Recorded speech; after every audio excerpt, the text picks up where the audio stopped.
On se poursuit Nathalie Lévy avec aujourd'hui une nouvelle journée de mobilisation nationale des soignants. Votre invité ce soir depuis Toulon est Christophe Prudhomme, médecin urgentiste en Seine-Saint-Denis.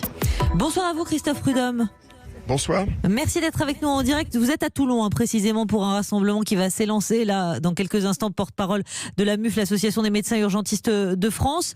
Alors cette nouvelle journée de mobilisation, pourquoi ? Parce que on a eu cette enveloppe de 6 milliards d'euros il y a quelques jours pour augmenter les salaires des personnels soignants non médicaux. Une enveloppe supplémentaire de 300 millions d'euros ajoutée dédiée à l'augmentation des salaires des médecins hospitaliers. Cette rallonge ne suffit pas ? Mais non, absolument pas. L'hôpital aujourd'hui est à l'agonie. Et là, cette somme peut paraître importante, mais en fait, pour reprendre l'image de mon collègue qui avait interpellé le président de la République à la pitié, on n'éteint pas un incendie avec un seau d'eau. Aujourd'hui, il faut savoir que simplement pour augmenter les salaires, et ça ne sera pas pour solde de tout compte, nous demandons 300 €, mais il faudra ensuite en rajouter pour que les salaires rejoignent la moyenne européenne. Il faut le double, il faut 12 milliards. Nous sommes 2 millions de salariés dans les hôpitaux publics, privés, les EHPAD.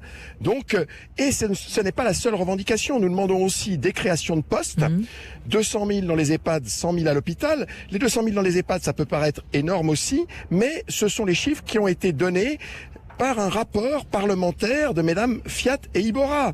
Donc on a un tel retard aujourd'hui qu'il faut ouvrir plus grandement le porte-monnaie. Mais comment vous la qualifiez cette enveloppe, cette nouvelle enveloppe, parce que donc 300 millions d'euros, on le rappelle, ajoutés aux 6 milliards déjà annoncés le 24 juillet dernier, c'est quoi ? C'est ridicule. Il y a une marge de manœuvre pour en discuter avant la fin du Ségur, ou on est dans la quelle fin mesure ? du Ségur. La fin du Ségur à la fin de la semaine, allez, je vais parler comme en Seine-Saint-Denis, même pas en rêve. Même pas en rêve. Écoutez, vous savez, je vais prendre pour mes collègues médecins. Les syndicats KTUL de médecins ont chiffré l'enveloppe, alors pas immédiate, mais pour pouvoir effectivement remettre à niveau les salaires des médecins à l'hôpital, qui sont très inférieurs à ceux du privé, casser l'intérim, etc. Ils ont demandé 7 milliards, rien que pour les médecins. Et le ministre, hier, leur propose 300 millions.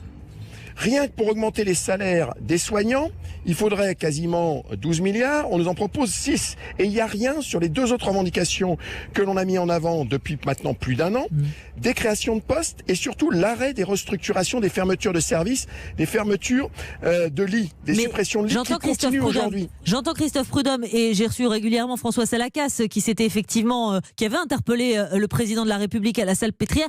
On entend ce que vous dites, mais quand même, cette enveloppe de 6 milliards, la première, puisqu'il y a l'ajout du jour avec les 300 millions, cette enveloppe de 6 milliards, c'est quand même une somme sans commune mesure avec ce qui aurait pu être mis sur la table. La preuve, les rassemblements d'aujourd'hui avec une participation en net recul, 2 fois moins de rassemblements que le 16 juin. C'est bien que quand même le message a infusé. Non, vous savez, les rassemblements, on mesure pas les rassemblements à l'hôpital au nombre de participants. Nous avons aujourd'hui une autre journée d'action après le 16. Celle-là a été préparée sur un temps plus court. Nous aurons une autre journée d'action le 14 juillet. Écoutez, il faut être clair. Pour un secteur d'activité économique, certes important, qui est l'industrie aéronautique, en quelques jours, le gouvernement a trouvé 15 milliards. Pour l'hôpital, ce sont 2 millions d'emplois. L'industrie aéronautique, ce sont 320 000 emplois.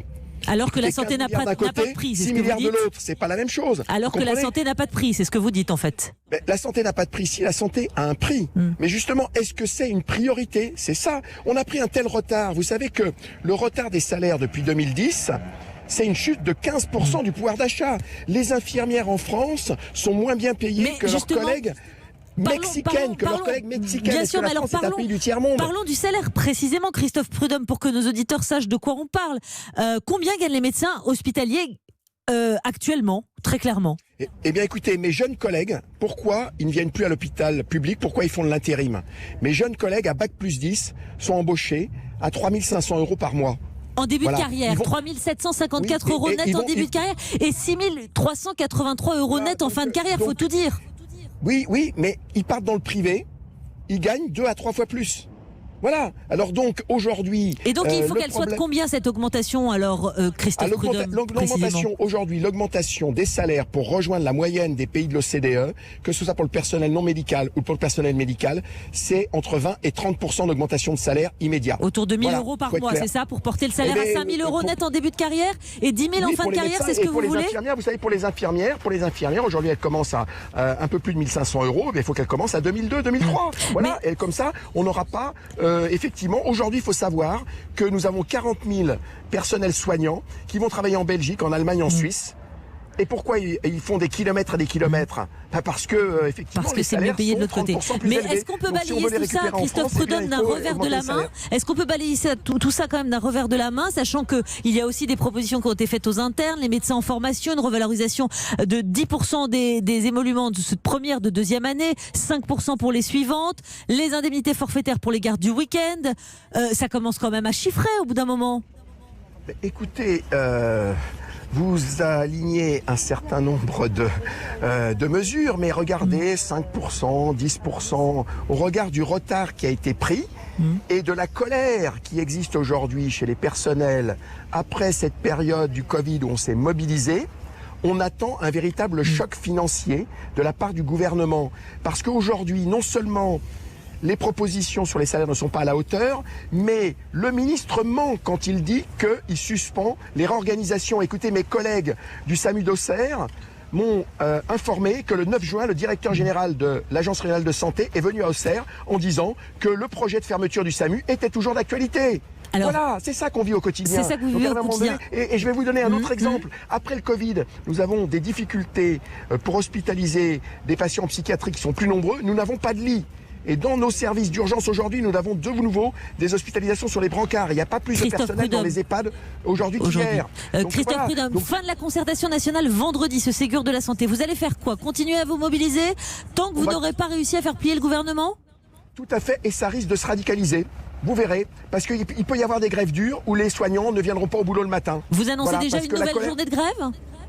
Eh bien, écoutez, pour l'instant, vous savez, la grève à l'hôpital, c'est pas ce qui compte. On n'arrête pas des trains quand on est en grève à l'hôpital. On met un badge et on vient manifester sur son temps de repos. 14 juillet, alors que les soignants seront mis à l'honneur, ce sera une nouvelle journée nationale de mouvement? Le 14 juillet, ça sera très symbolique. Il y aura un rassemblement à Paris avec des délégations des hôpitaux de province pour dire à monsieur Macron qu'on ne veut pas participer à sa fête pour la remise des médailles. Ce qu'on veut, c'est des véritables négociations qui répondent à nos revendications, qui sont, je le répète, des augmentations de salaire substantielles, des embauches, des créations de postes et l'arrêt des fermetures d'hôpitaux de proximité, de services d'urgence, de SAMU, de services de chirurgie de maternité, un peu à droite à gauche, comme ça continue aujourd'hui. Voilà. Merci. Donc le gouvernement n'a pas compris la colère des soignants qui sont très en phase avec ce que pense la population et une bonne partie des élus locaux. Attention, bonne partie des élus locaux aujourd'hui nous soutiennent. Merci beaucoup Christophe Prudhomme, et vous êtes mobilisé là ce soir précisément à Toulon, dans le Var. Merci beaucoup d'avoir répondu à mes questions sur Europe 1.